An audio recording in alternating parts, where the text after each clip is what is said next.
Oh my God.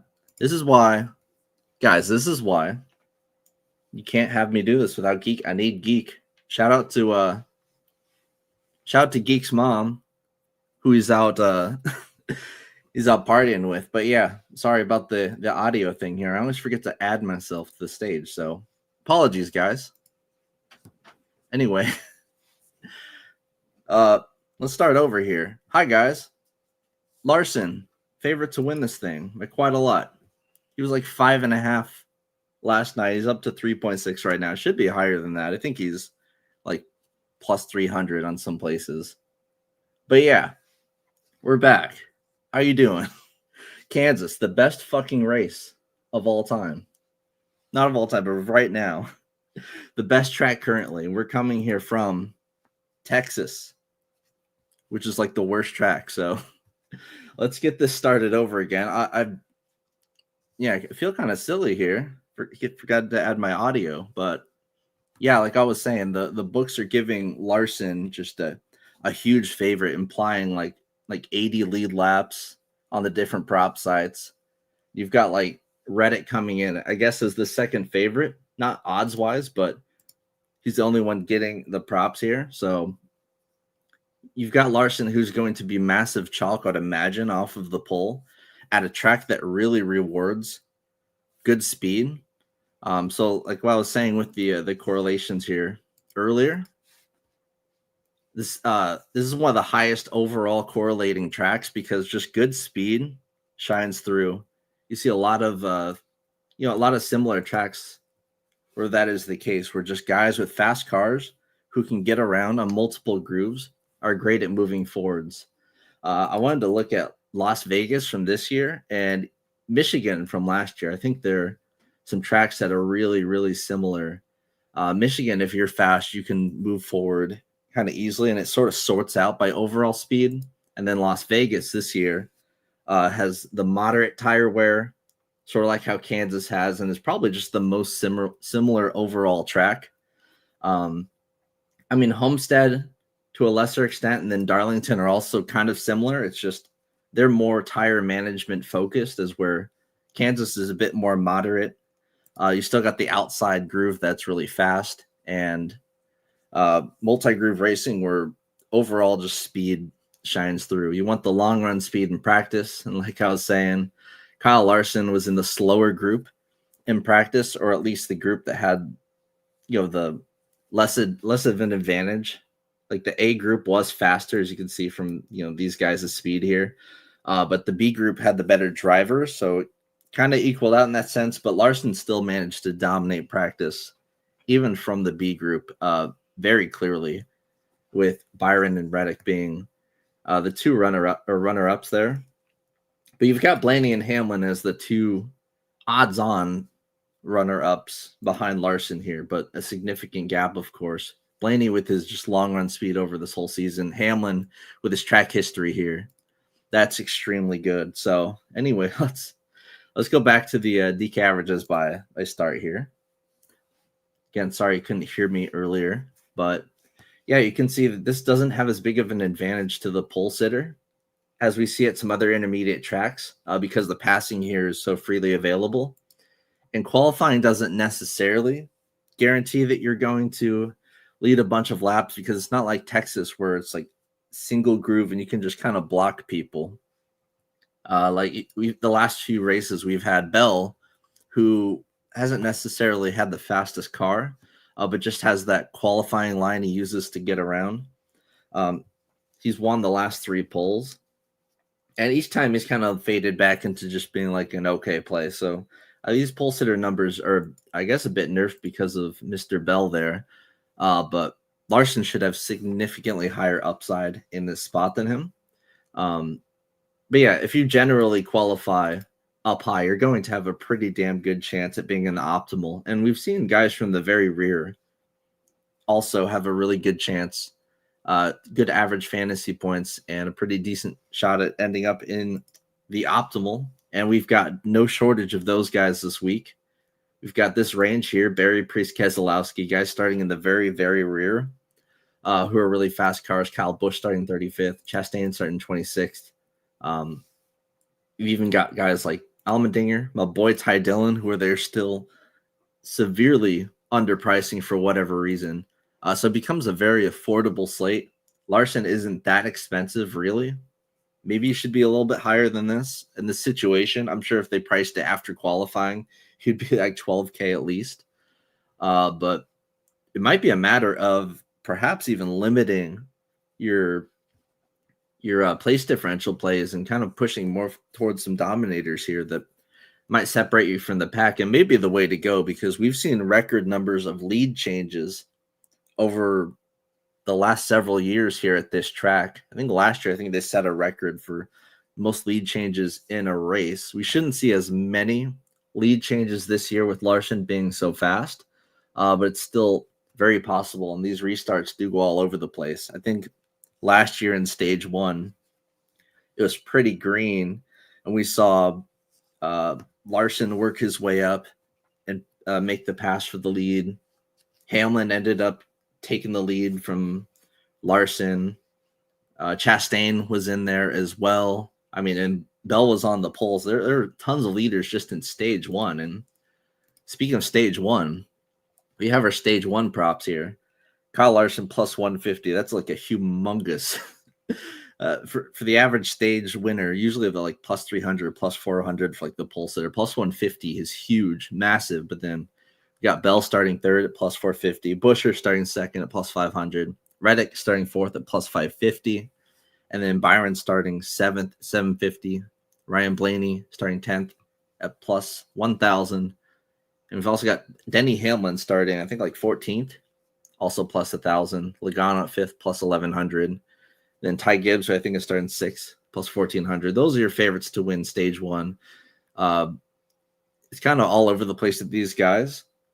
Yeah, you can see Larson, a clear favorite there. So we've got chalk. We've got a 19% implied win percentage dude in Cup.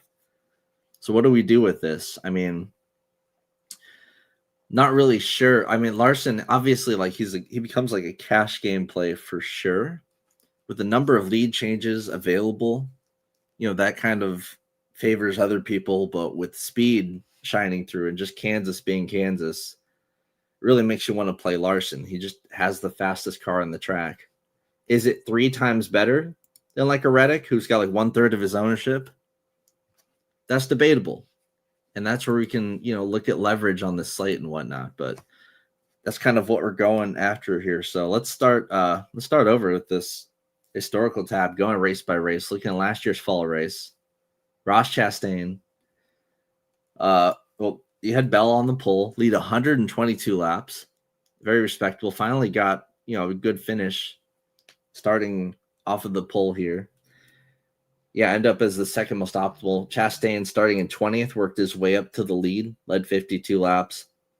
Very good to go there. Truex, kind of a similar route. Didn't get the lead laps, but 19th to 20th. Got it done. For the place differential guys, the cheap guys, Ryan Preece from all the way in the rear, finishing 16th. 16th was enough to get it done. You had Buescher 25th to 11th. Austin Dillon 22nd to 12th. That probably made the optimal as well. Even Zane Smith going from 15th to 10th. I mean, it's probably LaJoy in that last spot if it needed to get that far for these guys. But yeah, you can see Austin Dillon, Corey LaJoy starting in the 20s. They made it work. Then going down to last year's spring race, this race, Larson, Hamlin, and Buescher all led a pretty respectable amount of laps there. So kind of a 3-way dominator. Hamlin starting 14th, Buescher starting 12th. And, of course, Larson started up there. Bell started off the pole and only led 5 laps before losing it. Finished 6th, nowhere even close to the optimal.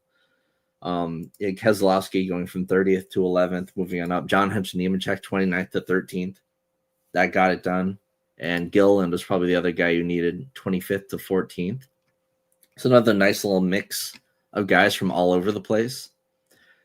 Then 2023 fall race, Larson starting second and leading almost 100 laps, but just under 100 laps. You see these kind of being split up quite a bit. This one was almost like a 4-way split for dominators. Hamlin starting back in 14th, but was able to lead some laps. Elliott starting 4th, led some laps. I don't think he got it done there. Kyle Busch starting way back in 35th was what got it done most likely there. Eric Jones 19th to 3rd. Absolutely optimal there. He must have been like 6 or 7K in this spot. Ty Gibbs was still cheap, I'd imagine, starting 36th. Probably got it done. And then, geez, you would probably had to go all the way down to like Almirola or something, because these are all very expensive guys. Maybe Bowman 23rd to 10. So again, another one kind of from all over the place. So the trend we're seeing here, some guys from the front, some guys from the middle, some guys from the rear. It's just really all about where you end up finishing there and getting all the different lap leaders. Because, I mean, we've seen Bell lead just over 100, but we haven't seen like a big time, Bristol style dominator. It's been kind of spread out. So it may cause, this is more reason to not necessarily go crazy on the Larson play here. Larson again starting behind Bell, leading 85 laps. That gets it done for sure. Hamlin starting 8th and winning. Not as many laps led, but a bunch of fast laps for him puts him as the top play overall. Then for the cheaper guys, Bubba Wallace, Stenhouse starting 33rd, finishing 12th. Allmendinger starting 27th, finishing 14th. Byron's on the pole this time, finished 3rd. Got a few lead laps and fast laps, but didn't really get the job done there. So we see place differential kind of pushing forward in this again. This is back when Bubba was cheaper, starting 17th. Probably got it done there, finishing 4th. Yes, it's just about finding those guys who are going to finish top 5 overall. And there aren't too many like big surprises from what we've seen here. So Larson going to be over-owned, most likely. I mean, you're playing him in cash, but in GPP, it's questionable. You don't really know. So, yeah, Blaney, Byron, Reddick, Hamlin, these are your 4 guys that, okay, these are clearly the 4 guys that should be playing second fiddle to Larson, and maybe we even throw Chris Buescher in there. He's kind of right there in the odds, right? Like Bell, I don't know. Bell's starting 3rd, but he seems more like in that tertiary group. So Buescher has the speed. We saw it in qualifying. We saw it in practice. Saw it here last year. His car is clearly fast, but these are the upper echelon, like elite drivers who we see the speed from here week after week and year after year at this track. Ryan Blaney's had the most speed all season, most long run speed. Didn't necessarily show it in practice, but we know it's there because we've seen it constantly all year long. He's been qualifying in the 20s, the 30s, qualified top 10 finally this week. Blaney should be a factor in this race. Absolutely. When he's not wrecking, he has a top like 2 or 3 car every single week. That's why Blaney's the second favorite here. That's why he's so expensive. He's someone else that you can definitely pay up for and not worry about. Byron, probably the second fastest car overall in practice, right there with Reddick. Got that Hendrick speed. Usually plays second fiddle to Larson whenever Larson's fast. If anything happens to Larson, that's how Byron wins. Things happen to Larson somewhat often. Happens pretty considerable amount of the time. And whenever that's the case, Byron likes to swoop in there. So that's kind of his route to victory here. He's probably my least favorite of the 4, Byron is, but, Denny Hamlin, never trust his practice speeds because he just be doing whatever in practice. He's good at this track. Won at Darlington. Texas, he wrecked out. Don't care. It's Texas. I mean, come on. But this track, he's been amazing. 4 wins, I think, at Kansas in his career, and a lot of them coming recently. Should definitely be a top 5 guy the whole race.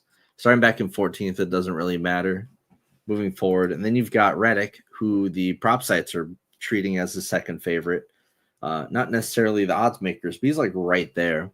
He's got the long run speed in practice. Can run the high line with Larson. Starting in the second row. I mean, that's your guy. This brick of guys are pretty much even. I don't know if you just want to spread out your ownership between these guys, pick and choose your favorites, grab some leverage, kind of do what you will with these 4 dudes. Their ownership pretty similar across the board. have at it. This is just that second tier of guys, and you can maybe throw Bell in there. I would say that he's better at qualifying than he actually is at racing because he's kind of like a fifth place car, sixth place car here. And I don't see him leading a ton of laps, but it is possible. It's just he's only ever done it off of the pole. And I'm sorry, he's not faster than Larson at this track. So he can put himself in position. He can find his way in there, but probably in that third tier, along with Logano, who we saw win last week at Texas, but has been really mediocre outside of that. Like, look at him at intermediate tracks. He either wins or he sucks. Like, kind of the ultimate wild card there. But I guess Bell, Logano, you put in this tertiary tier. And then Buescher is kind of like he's kind of in the middle here because he's certainly, like, he's cheaper, obviously. He's not in these tier of drivers level, but this week he seems to have a really, really fast car. And yeah, if it wasn't for Larson there, he would have easily won the pole over everyone. I'm not really sure what to make of this. I think you can see this year. I mean, he was good at Texas too. Texas results or whatever, but he's been fast all season. And he sucks at Texas too, which, hilarious that the guys at their home track always, not running the best at their home track. Like he's consistently sucky at Texas, and he's like the Texan of the field, but just kind of the way it goes. Same with Kyle Busch at Las Vegas a lot of the time. Yeah, Darlington Homestead had some real speed there. He hasn't led laps really this season. At intermediates, he's been boxed out of there, but averaging 11 and a half fast laps, that's pretty good for him. So Buescher, you probably put in like the third tier here, up here with the Bells, the Logano's, maybe even like the Chase Elliott's of the world. Moving to Chase here, starting ninth, it's just kind of a whatever play. He just runs around there, maybe a little better, like 6th to 9th place. Kind of what you can expect from Chase. So he's a really, easy to glaze over sort of play. And then I guess Bubba would also be in this tier. Starting back in 15th, has won here. And he's been really fast overall at the intermediate tracks. Had some long run speed, but it was in the preferred practice group. But we've seen this season, averaging 25 lead laps. That's that's fourth best in the entire field.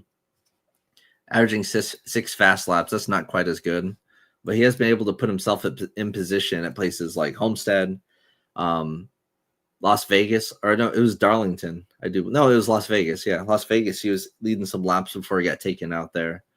And that's kind of what you want to see. That Las Vegas race was really interesting because the guys that are up front weren't really the usual suspects you were expecting. You were expecting like Larson and Reddick, ended up being like Bubba, Cindric dominated stage one. Barry ended up winning the race. So again, the group of guys you expect to win this thing has really expanded this season. And then once we get down to this range, you got to start talking about like the crazy place differential plays. Now it starts here with Ross Chastain, $8,700, starting in 26th. Has had really good speed at the intermediate tracks this season.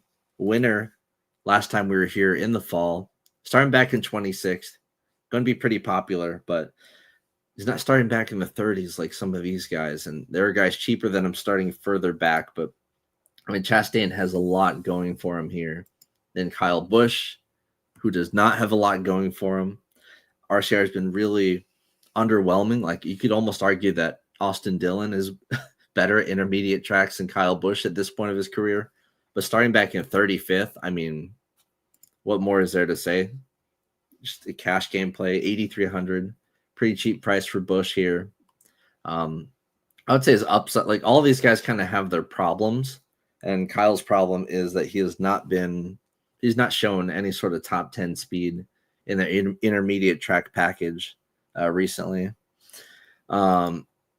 Chase Briscoe is just going to be excruciatingly low owned. He has always sucked at this track in the Stewart-Haas equipment, but he's, not looking good in practice. His odds plummeted overnight. He was like at 19. Now he's like 51. Just awful. The only reason you're playing him is because he's going to be like 5-6% owned, and other than that, there's not much actual reason to play him. We just haven't seen the speed from JGR at the 1.5 outside of maybe like Hamlin. Then you've got Alex Bowman starting back to 21st. He did show some speed, but is in that A group. So, but wrecked out of the last 2 intermediate tracks, which is really unlike him because he's usually pretty safe. Like at this track, he's finished top 10 a bunch of times in a row. But yeah, he showed a ton of speed at Homestead and Las Vegas. A bit more speed than we usually see from him. His price has been reduced all the way to 7,800. Really kind of like him starting at 21st in that Hendrick car. So he's a good play there. And there's this whole range here we kind of got to talk about. Barry, Priest, Keselowski. I mean, Keselowski has been a place differential core for how many weeks in a row? People are really not liking Kez at this point. Like his finishes are just atrocious. Like, let's be real here. He hasn't got a top 10 this season. It's been awful. It's been bad. The 11th at Las Vegas, so that's what I'm looking at here. Really good run at Las Vegas, and that's like the main race I want to look at. So you got to kind of plug your nose and play some Kaz, I think. If you want to avoid him just because he's in bad form, sure, go for it. But he's got the best odds of anyone in this little range here. Barry is kind of like the obvious play. Should be the highest owned play besides Kyle Larson starting dead last. We wanted to look at Las Vegas. He fucking won Las Vegas. Yeah, starting dead last can't really. I mean, we've seen so many of these type plays be optimal when going through the previous optimal lineups. Like, how do you not play Barry here? And then Priest, who had 2 top 10 finishes at Homestead and Las Vegas, third there in Las Vegas, looked really good. The only concern here is horrible practice times. But he's starting back in 30th. He's going to have the ownership leverage over Barry and Keselowski big time here. Because I see those two being way higher owned than him. So, I mean, he definitely has a case to be played here. And then I'll get to the other place differential plays as we move on down the slate. But let's go back up here to Ty Gibbs, who, top 5 here last year. Looked fast enough at the intermediate tracks that we want to look at. Even that Michigan race I mentioned earlier, finished 3rd here last year, behind only Reddick and Byron. So I would say he's pretty sneaky, honestly. He's going to come in at low ownership as he has been. Had a pretty good practice in that A group, but not very many laps run for him. It's just hard to trust Gibbs at this point. He's not good at finishing races at all. 4 straight finishes outside the top 30 here at this. Oh, that's Cindric. Oh my gosh. We'll get to Cindric, but he also has a bunch of finishes outside of the top 30 here at this track. But that 5th place last year, interesting. It's just, again, the JGR Toyotas have just been a bit underwhelming all season at the 1.5s, and he just can't finish races. He's fast throughout the races. He qualifies up front all the time. He just sucks at actually finishing them. And then Cindric, another guy who sucks at finishing at this track, as you can see here, or just overall, constantly wrecking out of races and getting in trouble. But he's been fast, and if we want to look at Las Vegas, he was the fastest car at Las Vegas, like just straight up. Stage 1, he just ran away with it. He was gone. He was nowhere to be found. And he's got some long run speed again this week, it would seem, in the faster A group, but took a ton of practice laps. Good sign that he's pretty happy with the car. I think you got to play him here for sure. Get some shares of him at starting 13th at pretty low ownership because he's just in that range full of place differential plays. Not a bad option, honestly. Hocevar, his finishes this season speak for itself. Like Texas, that chaotic race, finishing 24th, by far his best finish at an intermediate track. Obviously, he's been faster than this. Average running position of 19th compared to average finish of 28th. Like, clearly, there's some regression to be had here, surely. And he just won the truck race last night. The problem is, my God, is he fucking aggressive, and nobody really wants to work with him. He's finally starting to get priced up as well. We've seen Spire make significant jumps this season in overall speed. We've seen like Michael McDowell, he almost won the race last week. Just straight up. So Hocevar, I mean, he'd just be like a GPP sort of play. Then, of course, Barry Priest, Keselowski. We talked about those guys. Pretty obvious cash game guys. Then there's just this range of kind of whateverness, like Noah Gragson, okay starting spot, but super slow in practice. Decent in his races here last year for a different team, but I don't know. Not sure what to make of that there. Suarez starting in the top 10, but he's had some top 10 finishes this season. Runner-up at Las Vegas. So you can't completely write him off, but still just not going to project well at all. Corey Heim, who, elite as fuck in the truck series, but we're running a 4th 23XI car, which is going to stretch the garage thin. Once again, I'm not really sure what to make of that here. He did run 22nd here last year, starting 28th. I just think the upside is a little bit limited for him, but I am excited to see Heim in the future here in the Cup Series. McDowell looks fast again, but starting in 11th. This would probably look a lot different if he held on the last few laps and didn't take himself out the very end of the Texas race, because he was about to win the race.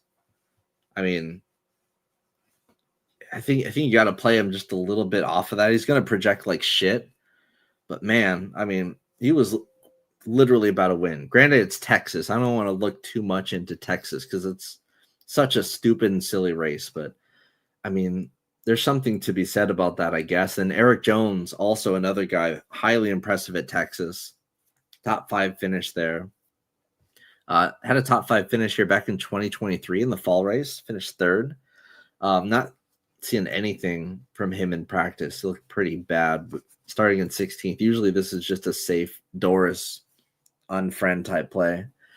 But I don't know. Guys like Jones, McDowell, this range is just awkward because most of the guys that overqualified on this slate, you could still make a bit of a case for, because, I mean, they all just finished really good at Texas last week. And these guys are way more in play than they usually would be. Like in previous years, you wouldn't even talk about these guys like Eric Jones starting 16th in the 43 car. Like that would not be in anyone's radar.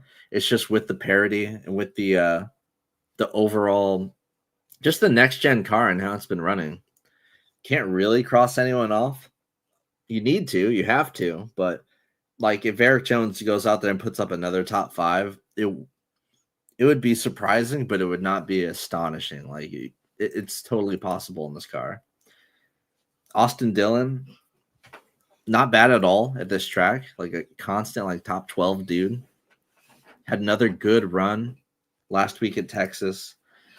Track he's pretty good at. I'm more into his brother here, but starting back in 20th, kind of a little leverage play here off of Allmendinger. But when you get to this range, like there are so many cheap guys in the low 7K range, you don't really need anyone like 6K or lower, honestly. Dylan, yeah, but like, playing him over like an Allmendinger is kind of a tough ask. Maybe Allmendinger just sucks, like we saw in the practice times, and Dylan could be the leverage play. It's just we haven't really seen plays like this be optimal, but it projects okay. It's fine. Now Allmendinger, starting back in 33rd, horrible practice time. I don't know what was going on in his practice times. Took a bunch of laps too. Like maybe he's just slow, but we saw real top 10 speed from him at Homestead, Las Vegas, qualified top 10, ran top 10 all day long. It was pretty fast at Darlington too. Just at Texas, Texas is Texas. Yeah. Don't know what to make of that. It's fucking Texas. But he was optimal here back in 2023, starting in the rear, finishing 14th. Like it's happened before. Very interesting play for so cheap with so much upside, starting all the way back in 33rd. If he were in this range, you'd probably still play him just for the price. You just don't need to go to 6K, and I think that's going to keep his ownership a bit underneath like these guys for sure. Stenhouse, I could tell he underqualified for how fast the car probably is, because he got pretty loose and got into the wall there, but still ended up qualifying 27th. Like, there's more speed in his car than that. So I don't really mind him coming off of a 6th place finish last week where he looked pretty good. He's looked good here in the past before. It could be sneaky at like 10% or probably less ownership. Then you've got this range of guys who kind of overqualified, but all have ran really well recently, like Todd Gilliland, starting 23rd. Pretty yuck play, right? Terrible odds, but, 2 straight top 15 finishes at Texas and Darlington. I'm not going to be playing this, but it's just interesting. Zane Smith, he might be in play here because not only was he optimal last race here in this similar starting spot, that's 3 straight races where he's had really, really good finishes in this package. And we see long run speed out of him as well. I would not uncheck this play, even though it looks like an uncheck on paper. Like, Zane Smith has been really fast. And then John Hunter Nemechek, we saw it last week at Texas, but I mean, just one Texas race is not enough to convince me. And the long run speed looks kind of trash. So I'd unfriend Mr. Nemechek. I would Doris him for sure. Justin Haley starting in 12th. This seems way too high, obviously, but I mean, 3 top 15 finishes in the intermediate package this season is crazy. I mean, Spire has been just loads better this season than we've seen in the past. I mean, what a come up year for them. He just had his teammate McDowell almost win last week at Texas. Like, I don't know, but starting 12th for Justin Hill, like a guy in the 5K starting 12th, it just seems ridiculous, right? His best finish ever here is an 18th, but man, as soon as you want to uncheck like any of these guys, they've got like some cases for them. Like Haley has been quite good the intermediate, so I'm probably still not going to play him, but man, it's just really crazy to look at. You can safely uncheck Jussie Love probably. Decent practice speeds in the preferred practice group, but he's still looking for his first ever top 30 in the Cup Series. I wouldn't go there. Riley Herbst starting 25th. I would not go here either. 23XI, again, stretched out a little bit thin. I mean, pretty thin. This is the 4th car, the 4th 23XI car in the field at this point, because I'm sure the actual 3rd car went to high. I'm like, Herbst's probably getting the scraps here. Top 15 finish last week, sure, but I mean, it's Texas. Who cares? He's probably going to suck. Cole Custer, I just don't see upside from him. He was all right at this track in the past, but I just don't believe in this team whatsoever, really. And then my boy, all the way down at 5-1. You're not going to need to go this cheap. I don't know if you're like, maybe you're playing like Larson, Blaney, Byron together or something crazy like that, but unless you just hate all this place differential in the middle range, and then Allmendinger on top of that, you don't need to go all the way down to Ty Dillon. But DraftKings, why do you keep disrespecting Ty Dillon? He got a $0 price increase when he's proven this season like he's pretty damn good at the intermediate tracks, fast in practice too, like decent long run speed, and he's also someone that, like, historically over the years, Ty Dillon, you can usually tell where he's going to be pretty fast at just based off of track history. He's like, he shows you when he's good at a track. And this is in pretty shitty equipment, right? Like really bad, like Germain, just low end equipment. He's finishing in the 20s constantly. He's having a big come up season this year. I don't understand this. He should be like almost 6K at this point, but no, he's priced all the way down here with like Cody Ware. Makes no sense. Don't need to go this cheap, but I still really like Ty Dillon starting all the way back in 29th. Like, I don't know, just the disrespect is wild. If only you actually needed to go this cheap. Like, I kind of wish a lot of these place differential plays in the middle didn't exist, because if so, I would be all over Ty Dillon. Maybe I still will be. Who knows? And then SVG, yeah, his last 2 finishes at the intermediate tracks have been much improved, but if you're in this range, just play Ty Dillon. And then Cody Ware, yeah, he sucks. 500 to 1. I mean, yeah. So there's the slate for you. There's Kansas, broken down pretty quickly. No Geek, no Brady, unfortunately. Shout out to the moms out there. Shout out to my mom. Sent her some beautiful flowers yesterday. Wish I was close just so I could go see her. But definitely, if you still got your mom out there, definitely go hit her up today. Remind her that you love them. Very important. This is and yeah, just enjoy some terrific racing. The moms get the best present of all. Kansas Speedway Racing. I love it. My favorite track. My favorite track on the series. And yeah, I'm looking forward to this race big time. So let's get those helmets up top. Promo code TACO if you haven't signed up yet to dfsarmy.com. Get you at lifetime 10% off. And yes, Ken. Shout out to the MILFs as well. Shout out to the MILFs. Yep, and I'll see you guys later. Have a good race.